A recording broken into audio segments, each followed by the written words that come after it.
GST వార్షిక రిటర్న్స్లో 10 కీలక మార్పులు. పన్ను చెల్లింపుదారులు తప్పక తెలుసుకోవాల్సిన విషయాలు. 10 key changes in GST annual returns for FY 2024-25. Amaravati ఆర్థిక సంవత్సరం 2024-25కు సంబంధించిన జీఎస్టీ వార్షిక రిటర్న్స్ అంటే జీఎస్టీఆర్ 9 మరియు జీఎస్టీఆర్ 9C ఫార్ములలో 10 ప్రధాన మార్పులను జీఎస్టీఎన్ ఇటీవల విడుదల చేసింది. ప్రతి పన్ను చెల్లింపుదారుడు తమ వార్షిక రిటర్న్ను ఖచ్చితంగా ఫైల్ చేయడానికి ఈ మార్పులను తప్పక తెలుసుకోవాలి. మొదటి మార్పు ప్రకారం ఈసారి జీఎస్టీఆర్ 9 పోర్టల్లో ఆటోమేటిక్గా ఎనేబుల్ అవ్వదు. ఆర్థిక సంవత్సరం 2024-25కు సంబంధించిన జీఎస్టీఆర్ 1 మరియు జీఎస్టీఆర్ 3B నెలవారీ రిటర్న్స్ అన్నీ పూర్తయ్యాకే వార్షిక రిటర్న్ పోర్టల్లో యాక్టివ్ అవుతుంది. కాబట్టి ఏదైనా రిటర్న్ పెండింగ్లో ఉంటే జీఎస్టీఆర్ 9 ఫైల్ చేయడం సాధ్యం కాదు. టేబుల్ 8Aలో ఇన్వర్డ్ సప్లై ఆటో పాపులేషన్లో కూడా మార్పులు చోటు చేసుకున్నాయి.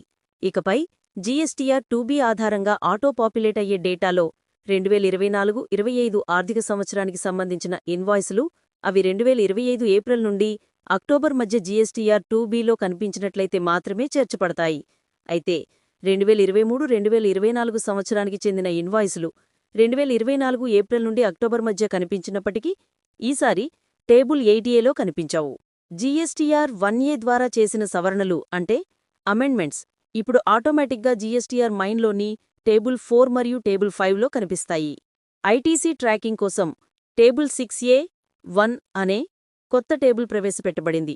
ఇందులో మునుపటి ఆర్థిక సంవత్సరం 2023-2024కు సంబంధించిన ఐటీసీ, ప్రస్తుత సంవత్సరం 2024-2025లో క్లెయిమ్ చేసిన వివరాలు నమోదవుతాయి. ఒకే ఆర్థిక సంవత్సరంలో ఐటీసీ క్లెయిమ్ చేసినట్లయితే అది టేబుల్ 6Bలో నమోదు చేయాలి. దాన్ని రివర్స్ చేసినట్లయితే టేబుల్ 7లో, తిరిగి రీక్లెయిమ్ చేసినట్లయితే టేబుల్ 6Hలో నమోదు చేయాలి. టేబుల్ 8Cలో ప్రస్తుత సంవత్సరం 2024-2025కు సంబంధించిన ఐటీసీ ఆ సంవత్సరం క్లెయిమ్ చేయకుండా తదుపరి సంవత్సరం 2025-2026లో నిర్దిష్ట గడువులోపు క్లెయిమ్ చేసిన వివరాలు మాత్రమే చూపబడతాయి.